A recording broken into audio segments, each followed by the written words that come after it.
বন্ধুরা, আমি দোলা। আজকের দিনটা হচ্ছে খুবই স্পেশাল আমার কাছে। তো এই দেখো, আমার দিদির মেয়ে ফার্স্টেই গোপালদের ভাই ফোঁটা দিয়ে দিনটাকে শুরু করলো। এইদিকে আমিও রেডি হয়েছিলাম, রেডি হতে একটু দেরি হয়ে গেছিলো। তার আগে আমার ভাই আর দাদারা সব চলে এসেছিলো।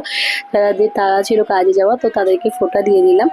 তারপরে এইদিকে আমার দিদিও তাদের গোপালটাকে নিয়ে চলে এসেছে। তো আমার দিদির মেয়ের এখানে কোনো ভাই না থাকে, সবাই মামা, তাই ও এদেরকেই ফোঁটা দিচ্ছে। আমি এদিকে মিষ্টির প্লেটগুলো সাজিয়ে নিয়ে ধান দুব্ব সব তুলে নিয়েছিলাম। আমার দিদিও চলে এসেছিলো, এসে একে একে করে সব ফোঁটা দেওয়া আমরা শুরু করলাম।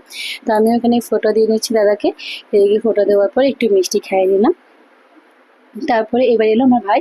আমার ভাইকেও আমি ফোঁটা দিয়ে নিলাম।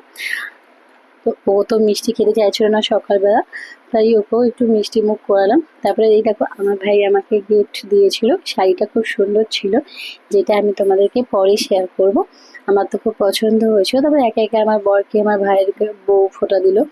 তারপরে এইদিকে আমার জেঠিমার ছেলে, সমস্ত কাকিমার ছেলে সবাই ছিল, তাদের একে একে করে আমি ফোঁটা দিয়ে দিলাম। শুধু আমি না, এখানে আমার দিদিও ছিল। সমস্ত ক্লিপ তো নেওয়া পসিবল না একটা ছোট ব্লগের মধ্যে।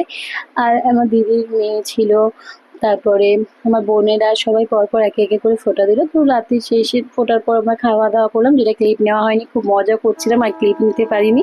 তারপরে রাতে এবার একটু ছাদে আড্ডা মেরে বাজিয়েছিল, সেগুলোই আমরা ফাটাতে থাকলাম। তো তোমরা ভিডিওটা দেখো, যদি ভালো লাগে অবশ্যই লাইক শেয়ার কমেন্ট করতে ভুলো না। চ্যানেলটিকে সাবস্ক্রাইব করে নিও আর নতুন নতুন ভিডিও দেখার জন্য। টাটা।